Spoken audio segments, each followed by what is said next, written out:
네, 저는 읽어드린 본문을 중심으로 예수의 일꾼이 되어라는 제목으로 함께 말씀을 나누기 원합니다. 한번 따라하겠습니다. 예수의 일꾼이 되어.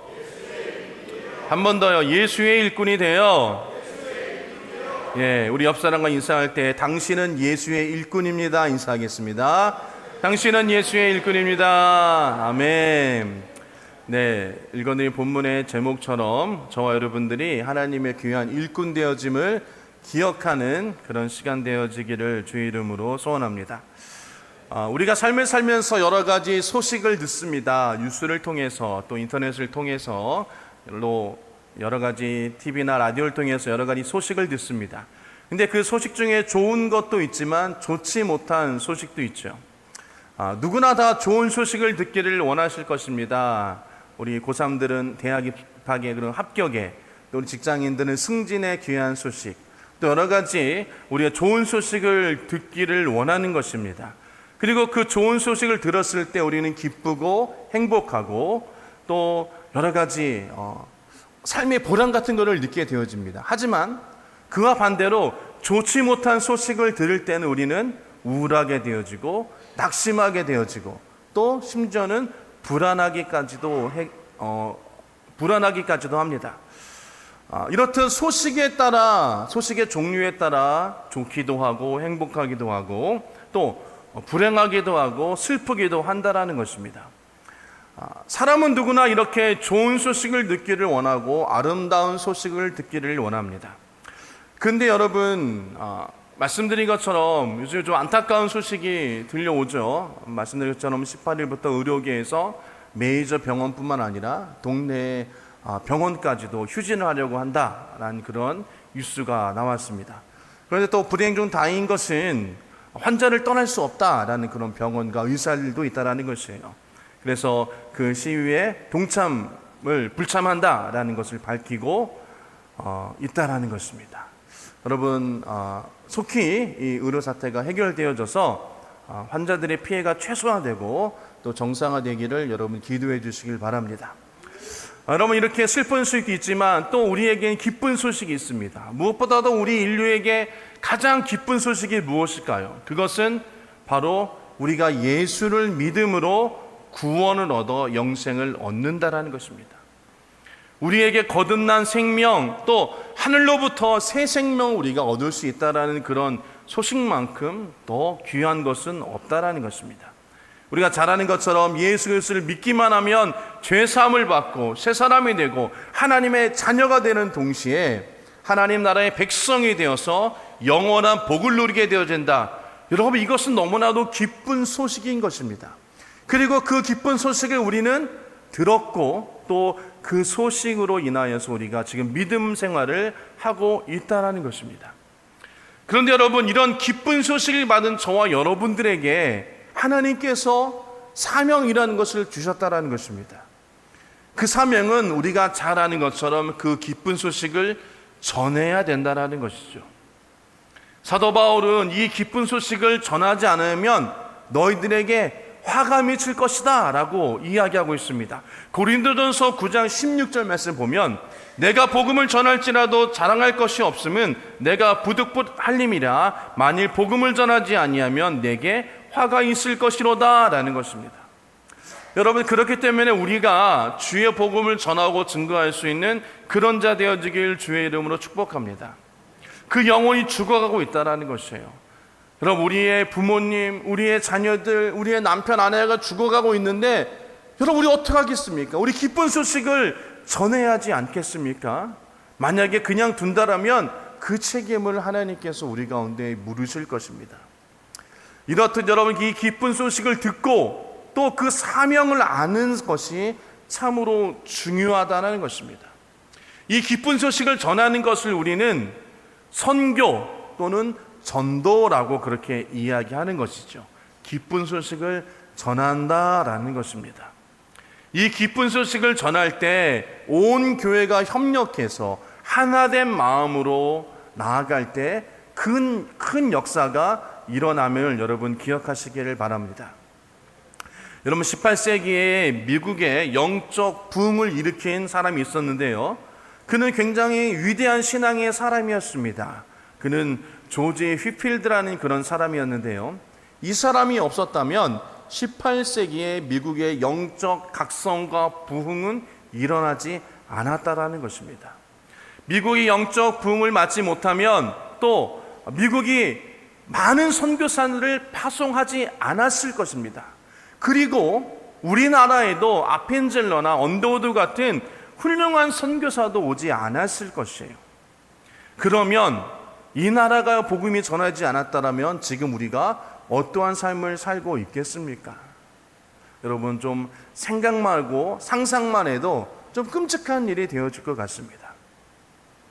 그러기에 여러분, 우리가 복음 전하는 일에 힘쓰는 그런 자 되어지길 주의 이름으로 축복합니다. 오늘 본문은요, 로마서의 마지막 부분인데요. 이 로마서의 본문은 본론이죠. 본론은 로마서 15장 13절로 마무리되어지고요. 14절부터 16장까지는 편지의 마무리 형식을 띠게 되어집니다. 이 로마서는 사도 바울이 로마 교회 교인들에게 쓴 편지예요. 그래서 편지는 우리도 여러분 편지를 써보셨겠지만 처음에 인사말 있고 하고 싶은 이야기가 있고 또 끝을 맺는 그런 이야기가 있잖아요. 사도 바울은 이제 개인적으로 로마 교인들에게 하고 싶은 이야기를 다 한 다음에 이제 마지막으로 인사를 나누는 것입니다. 자, 14절 보면 사도 바울이 로마 교회 교인들에게 칭찬할 것을 이야기하는데요. 14절 보면 내 형제들아 너희가 스스로 선함이 가득하고 모든 지식이 차서 능히 서로 권하는 자임을 나도 확신하노라라는 것이에요. 이 15절 말씀 보면 첫 번째로는 그들은 선함이 가득하였다라고 이야기하죠. 둘째는 하나님의 말씀에 대해서 지식이 충만했다라는 것입니다. 세 번째는 자기만 아는 그런 이기적인 사람이 아니라 서로 도와가면서 위로하는 그런 사람들이었다라는 것이에요. 여러분, 그 마음 가운데 선함이 가득하고 하나님의 말씀에 대한 지식이 충만하며 자기만 아는 것이 아니라 성도를 서로 도와주고 이웃을 사랑하면서 섬겨주는 그런 교회, 여러분 어떻게 보면 굉장히 이상적인 교회였다라는 거죠. 나무랄 데 없는 성도들이었지만 사도 바울은 이 로마 교회에 편지를 쓴 이유를 15절에 다시 한번 상기시켜주고 있는데요. 15절 말씀 보면 그러나 내가 너희로 다시 생각나게 하려고 하나님께서 내게 주신 은혜로 말미암아 더욱 담대히 대량 너에게 썼노니라고 이야기를 합니다. 내가 너희로 다시 생각나게 하려고 라고 이야기하면서 다시 편지를 쓴 이야기를 하면서 다시금 강조하고 있어요. 그것이 뭐냐면 하나님이 사도 바울에게 주신 은혜가 너무 컸다라는 것이에요. 하나님께서 내게 주신 은혜로 말미암아 그 은혜를 내가 너희들과 나누고 싶어서 더욱 담대하게 너희에게 썼다라는 것입니다.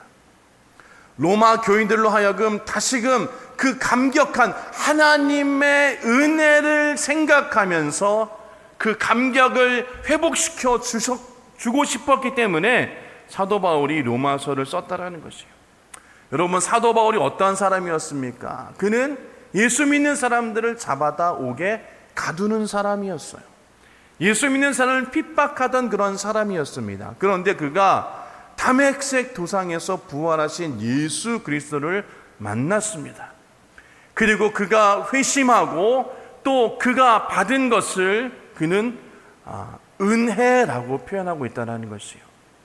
예수를 알기 전에는 모르던 그런 단어가 바로 은혜라는 것입니다. 그러나 예수를 만나고 그의 가슴에 그 은혜를 느끼고 체험하게 되고 알게 되면서 또 그것 때문에 그가 감격할 수 있었다는 것이에요. 그래서 15절 말씀에 하나님께서 내게 주신 은혜라고 표현한다는 것입니다.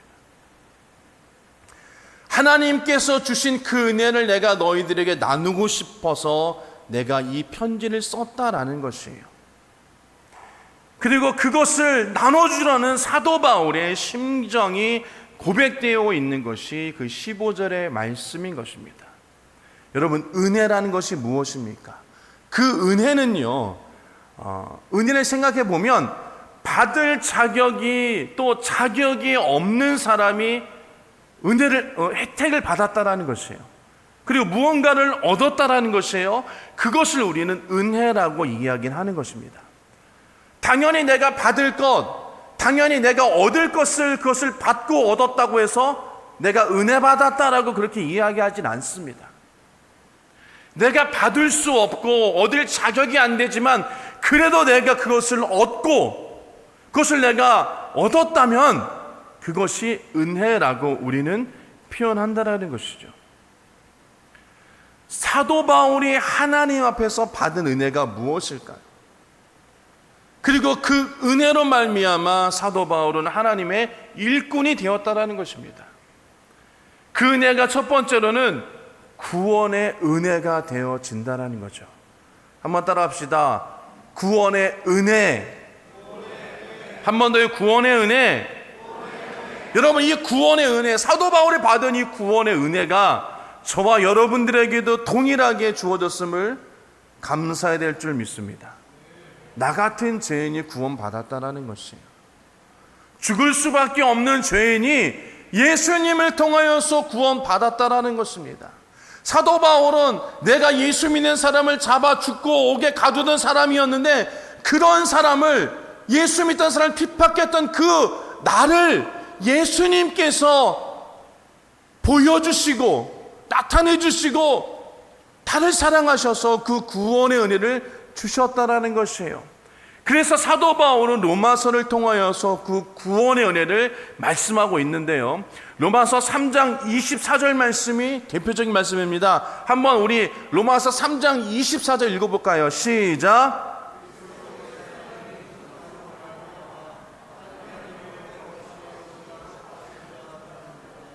자, 기억해야 될 것은 하나님의 은혜로 값없이 의롭다 하심을 얻은 자가 되었다라는 것입니다. 값없이 의롭다 하심을 얻은 자가 되었다. 이것이 은혜다라고 사도 바울은 이야기하고 있다는 것이에요. 여러분, 저와 여러분도 그 은혜를 받았습니까? 아멘. 큰 소리를 하셔야 돼요. 왜? 여러분, 우리가 무엇이건데 예수님께서 나를 위해서, 우리를 위해서 십자가에 달려 죽으시고 부활하시고 그 공로로 말미암아 여러분 죽을 수밖에 없는 우리가, 죄의 권세, 죽음의 권세 아래 있던 우리가 해방되었다라는 것이에요.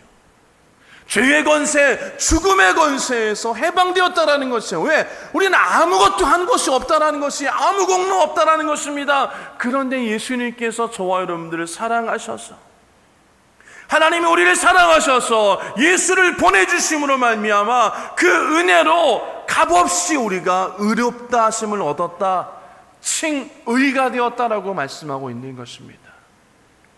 또한 로마서 5장 2절 말씀에 또한 그로 말미암아 우리가 믿음으로 서 있는 이 은혜에 들어감을 얻었으며 하나님의 영광을 바라고 즐거워하였느니라. 믿음으로 서 있는 우리 가운데 이 은혜에 들어가겠다라는 것이에요. 믿음으로 우리가 그 은혜에 들어간다라는 것입니다. 믿음으로 우리가 구원의 은혜를 얻는다라고 성경은 말씀하고 있는 것이에요. 사도 바울은 그 구원의 은혜가 너무나도 크기에, 그 은혜를 너무나도 깊이 경험했기에 지금까지 로마서를 통해서 간증하고 고백하고 가르쳤다라는 것이에요. 그리고 두 번째로 사도 바울이 받은 은혜 중에 하나가 보면 부르심의 은혜였다라는 것이에요. 한번 따라합시다. 부르심의 은혜. 자, 16절 말씀 보면 이 은혜는 이라고 이야기하면서 내가 받은 은혜를 구체적으로 이야기하는데요. 나로 이방인을 위하여 그리스도 예수의 일꾼이 되어 하나님의 복음의 제사장 직분을 하게 하사 이방인을 제물로 드리는 것이 성령 안에서 거룩하게 되어 받으실 만하게 하려 하심이라. 나로 이방인을 위하여 그리스도의 예수의 일꾼, 그리스도 예수의 일꾼이 되었다는 것이에요. 누구를 위하여? 이방인을 위하여. 이방인은 예수 믿지 않는 사람들이죠. 그 이방인을 위하여 예수의 일꾼이 되어 라고 이야기를 하고 있는 것입니다. 구원받은 은혜도 말씀하고 있지만 그 구원받은 은혜로 말미암아 내가 복음을 전하고 증거할 수 있는 그 은혜를 내가 받았다라는 것이에요. 그래서 사도 바울은 그가 받은 은혜를 이 로마서의 여러 가지 이야기를 쭉 한 다음에 마지막에 결론적으로 그 은혜에 대해서 이야기하고 그 은혜를 다시금 로마 교회 성도들이 그 은혜를 깨닫기를 원하는 마음으로 적었다라는 것이에요. 여러분, 사도 바울과 우리가 여러분 무엇이 같겠습니까? 또 무엇이 다르겠습니까? 여러분, 다른 점은 사도 바울은 하나님께서 특별히 만나여 주시고 세운 사도였죠. 사도라는 것이 다릅니다. 그는 평생에 이방인을 위하여서 다니면서 교회를 세우고 복음을 전했다라는 것이에요. 예수를 전할 특별한 그런 직분을 받은 사람들을 우리 사도라고 그렇게 이야기합니다. 물론 저와 여러분들이 지금 사도라고 이야기하진 않습니다. 하지만 사도 바울과 우리들이 같은 은혜를 받은 것은 하나님께서 바울에게 복음을 맡겨 전하라고 한 것처럼 우리에게도 예수 그리스도의 복음을 주셨다라는 것이에요. 아멘. 그리고 그 복음을 전하라고 하신 것입니다. 아멘. 한 사람도 안 하시네요. 여러분, 아멘입니까? 복음을 전하라고 하신 것입니다. 할렐루야. 즉 여러분, 우리가 그리스도 예수의 일꾼이 되어 복음을 전하라고 하신 것이에요. 여러분, 사도 바울이 복음을 전할 특별한 사명이 있었던 것처럼 저와 여러분에게도 복음을 전할 사명이 우리 가운데 있다라는 것이에요. 여러분, 만약 우리 가운데 목사님 저는 그러한 사명이 없는데요, 하나님께서 저의 가운데 그런 특별한 사명을 주지 않으셨습니다라고 말씀하시는 분이 없기를 주의 이름으로 부탁을 드립니다. 왜냐면요, 마태복음 28장 19절과 20절 말씀 보면요, 우리에게 공통적으로 주셨는데 너희는 가서 모든 민족을 한번 읽어보겠습니다. 제가 읽는 것이 여러분이 스스로 시작.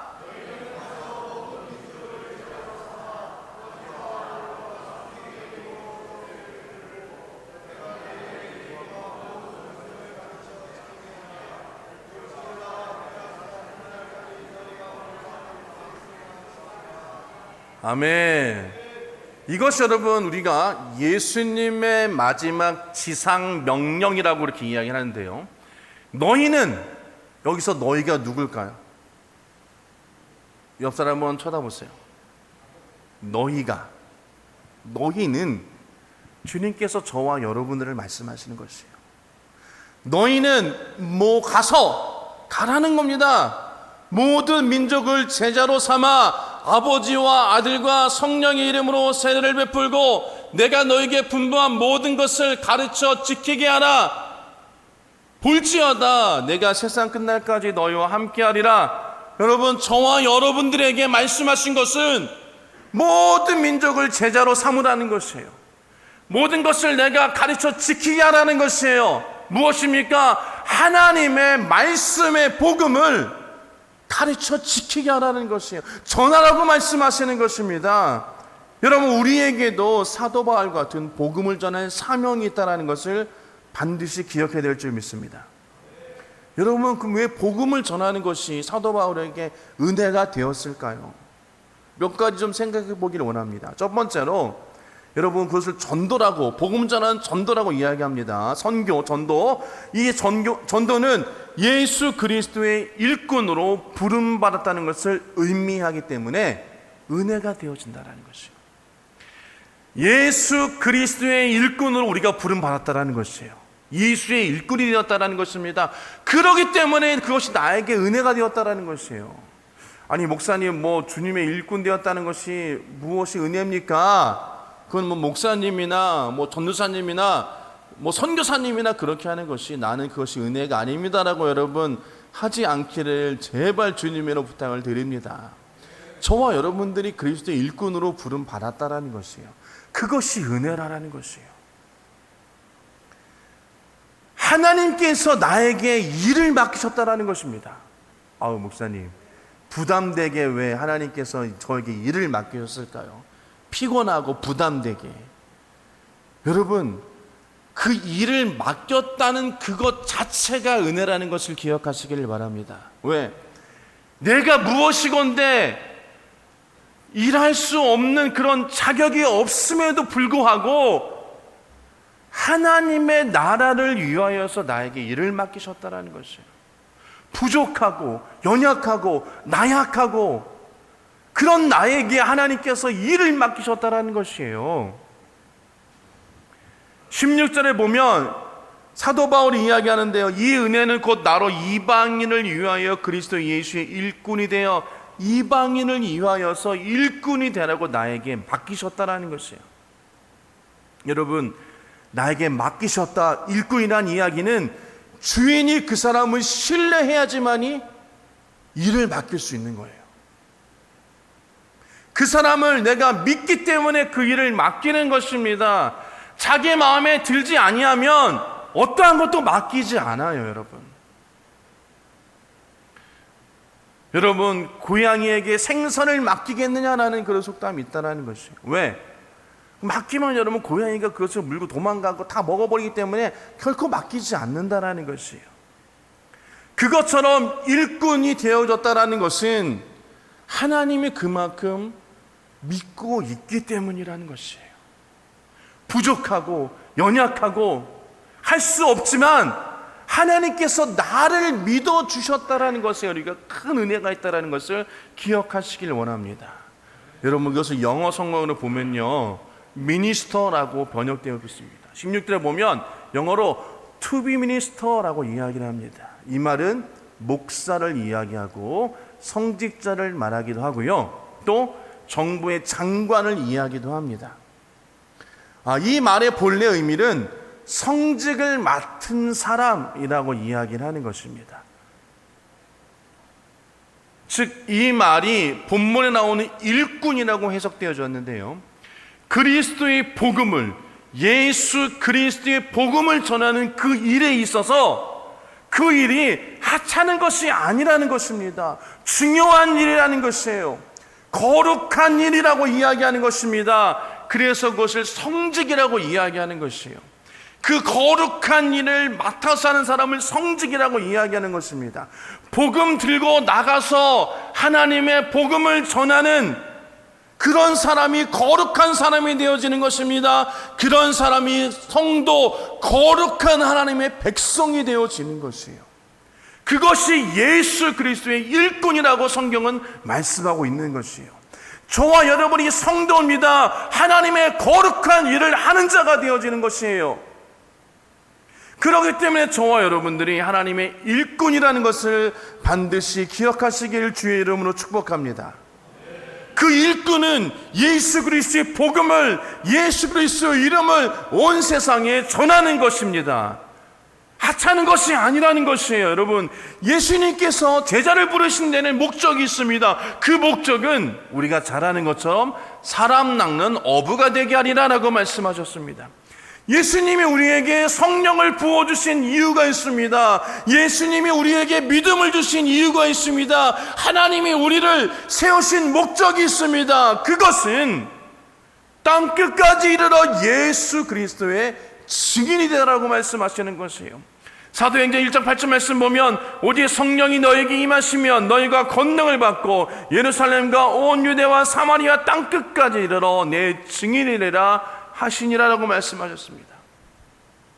저와 여러분들이 하나님께서 성령을 주시고 예수를 믿게 하여 주신 것은 저와 여러분들이 예루살렘과 온 유대와 사마리아 땅끝까지 이르러 무엇이 되라고? 내 증인 되라고, 예수 그리스도의 일꾼이 되라고 저와 여러분을 부르시고 그 직분을 맡기셨다라는 것입니다. 그것이 우리들에게 큰 은혜라는 것이에요. 주님께서 나에게 은혜를 베풀어 주셔서 하나님의 일을 맡기셨다, 여러분, 그것이 큰 은혜인 것을 기억하시길 주의 이름으로 부탁을 드립니다. 여러분, 예수 믿지 않으면 영원히 죽을 영혼들이 아직도 저 밖에는 많이 있습니다. 여러분이 가정이면 가정, 학교면 학교, 직장이면 직장, 사업장이면 사업장, 여러분 주위를 돌보면 아직도 예수 믿지 않는 그런 죽어가는 영혼들이 있다는 것이요. 하나님께서 왜 그곳에 저와 여러분들을 보내시고 세우셨을까?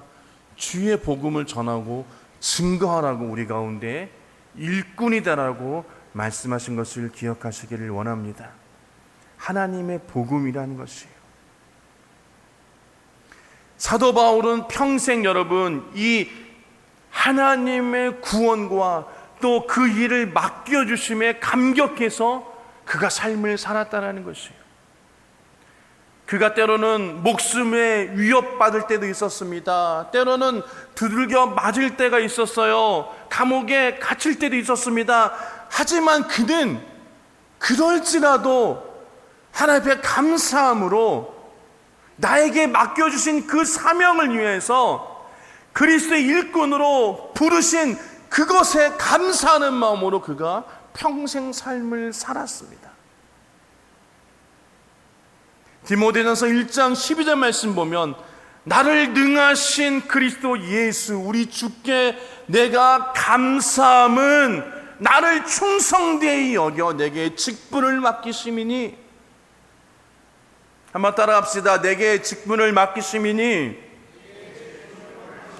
저와 여러분에게도 동일하게 그 직분이라는 것을 맡기셨습니다. 그리고 그것이 무엇이냐? 바로 예수 그리스도의 일꾼이 되어서 주의 복음을 전하고 증거하라는 그런 사명을 우리 가운데 주셨다라는 것이에요. 고린도전서 15장 9절 말씀 보면 나는 사도 중에 가장 작은 자라. 나는 하나님의 교회를 박해하였으므로 사도라 칭함받기를 감당하지 못할 자니라. 내가 이러한 사람인데 그래도 하나님 나를 사랑하셔서 그 은혜를 주심으로 말미암아 내가 주의 복음을 전할 수 있는 은혜를 주셨다라는 그런 감격함으로 사도 바울은 평생을 살았다라는 것입니다. 그래서 여러분 그 구원받은 은혜에 감격해서 그 은혜를 조금이라도 하나님 앞에 갚을 수 있을까 해서 그가 하나님께서 맡겨주신 이방인을 위한 복음을 전한 예수 그리스도의 일꾼으로 평생을 살았다는 것을 기억하시길 주의 이름으로 축복합니다. 둘째로 하나님의 복음의 제사장 직분을 주셨다는 것이요. 즉 복음을 전하는 그 직분을 주신 것은 16절 말씀 보면 이 은혜는 곧 나로 이방인을 위하여 그리스도 예수의 일꾼이 되어 하나님의 복음의 제사장의 직분을 맡게 하셨다라는 것입니다. 제사장의 직분. 그래서 이방인을 제물로 드리는 것. 여러분 제사장이 어떤 사람입니까? 제사장은 하나님께 제물을 드리는 사람이에요. 출애굽기 28장 1절과 2절 보면 하나님께서 아론의 자손들에게 나를 섬기는 제사장 직분을 행하게 하되 라고 이야기하면서 거룩한 옷을 지어 영화롭고 아름답게 할지니. 하나님의 복음을 전하는 그런 제사장의 직분은 너무나도 영화롭고 아름다운 직분이라는 것이에요. 하나님께서 아론과 그의 아들들을 제사장으로 세우면서 그들을 나를 섬기는 제사장 직분을 주었다라는 것입니다. 거룩하신 하나님, 전능하신 하나님, 높고 영화로우신 그 하나님의 그 하나님이 섬기는 제사장이 직분을 주었다라는 것이에요. 여러분 이것은요 하나님이 부르신 사람만이 할 수 있습니다. 아무나 하지 못하는 것이에요. 정말로 하나님이 기뻐하시고 하나님이 인정하시는 사람이 제사장이 되어지는 것입니다. 하나님이 이처럼 귀한 직분을 주셨기 때문에 하나님이 가장 기뻐하는 제사를 드리는 그런 영광스러운 자리에 사도 바울을 세우셨고 또 사도 바울은 그것으로 인하여서 하나님이 가장 기뻐하시는 제물을 드렸다. 이방인의 제물, 여러분 그것이 무엇이냐면 바로 이방인을 하나님 앞으로 이끄는, 즉 이방인을 복음을 전하는 그 사명을 주셨다라는 것이에요. 여러분 성경을 보면요, 우리 인간과 하나님은 원수라라고 그렇게 이야기했습니다. 그러므로 그 원수된 그 사이를 화목하게 해야 되는데, 그 화목하게 하는 직분을 맡은 사람이 제사장이에요. 중간에 화해자가 제사장이었습니다. 그래서 구약에서 그 제사장의 직분이 제물을 드림으로 하나님과 그 죄 지은 인간 사이를 화목하게 했어요. 여러분, 이 복음을 전한다는 것은 다른 것이 아니라 하나님과 그 사람을 화목하게 하는 그 중간다리 역할을 한다는 것이에요. 죽을 수밖에 없는 죄인, 멸망당할 수밖에 없는 그 죄인을, 하나님과 원수된 그 죄인을 내가 복음을 전하고 증거함으로 하나님 앞으로 데려옴으로 말미암아 그 영혼이 회개하고 자복하고 하나님을 믿음으로 말미암아 하나님과 다시금 연합되어지는 존재가 되었다. 예수를 믿음으로 하나님과 연합되어진 존재가 되었다는 것이에요. 그 직분을 저와 여러분들에게도 동일하게 주셨음을 기억하시기를 주님의 이름으로 축복합니다. 여러분, 하나님이 기뻐하시는 것, 영혼 구원이라는 것이에요. 그래서 저와 여러분들이 영혼 구원하는데 힘쓰는 그런 자 되어지기 주의 이름으로 축복합니다. 아직도 여러분 우리 주변에는 예수 믿지 않는 자들이 있어요. 가까운 여러분, 우리 가족, 우리 자녀들, 우리 남편, 우리 아내, 우리 부모님들, 우리 손자 손녀들, 또 학교에서 내 친구들, 직장에서 나의 동료들, 아직도 예수 믿지 않는 자들이 너무나도 많이 있습니다. 여러분, 그런 영혼들을 하나님과 화목하게 만드는 직분을 저와 여러분에 주셨다라는 것이에요. 사도 바울은 이야기합니다. 저와 여러분 거룩한 제사장이다라는 것이에요. 여러분, 하나님이 가장 기뻐하는 것은 영혼을 데리고 여호와 하나님 앞으로 나와 그리고 그 영혼을 하나님께로 올려드리는 것입니다. 그러기에 저와 여러분들이 영혼 구원하는 데 힘쓰는 그런 자 되어지길 주의 이름으로 축복합니다. 여러분, 이것이 전도고 이것이 선교고 이것이 예수 그리스도의 일꾼 되어진 저와 여러분들이 해야 될 사명인 것을 기억하시길 주의 이름으로 축복합니다. 여러분, 말씀을 좀 정리하도록 하겠습니다. 이 한국 기독교의 역사는 약 140년 정도밖에 안 되지만 우리나라에는요, 그 하나님의 복음을 위하여서 헌신한 자들이 너무나도 많이 있습니다. 그리고 그런 헌신자들 때문에 지금 우리가 예수를 믿고 있고 이 나라 이 민족이 복받고 있는 것이에요. 또 그 은혜에 너무나 감사하여서 많은 자들이 선교사로 나가서 여러분, 우리나라가 미국 다음으로 많은 선교사들을 파송하고 있는 나라가 되어지는 것입니다. 여러분, 저도 선교사로서 여러분 외국에 나와서 생활을 했지만 저희 나라는 봄, 여름, 지금은 많이 없었지만 봄, 여름, 가을, 겨울 4계절이 있잖아요. 그래서 우리 한국 사람들은 더운 나라에 가서도 잘 적응합니다. 그리고 추운 나라에 가서도 잘 적응해요. 그래서 이 대한민국이 하나님이 선교하라고 주신 최적의 민족이다 라고 선교학자들은 그렇게 이야기하기도 합니다. 지금도 많은 자들이 하나님의 나라를 위하여서 복음 전하기 위해서 힘쓰고 애쓰고 있다는 것을 우리는 기억해야 될 줄 믿습니다. 여러분, 하나님이 이 나라를 축복하신 이유가 바로 그것이라는 것입니다.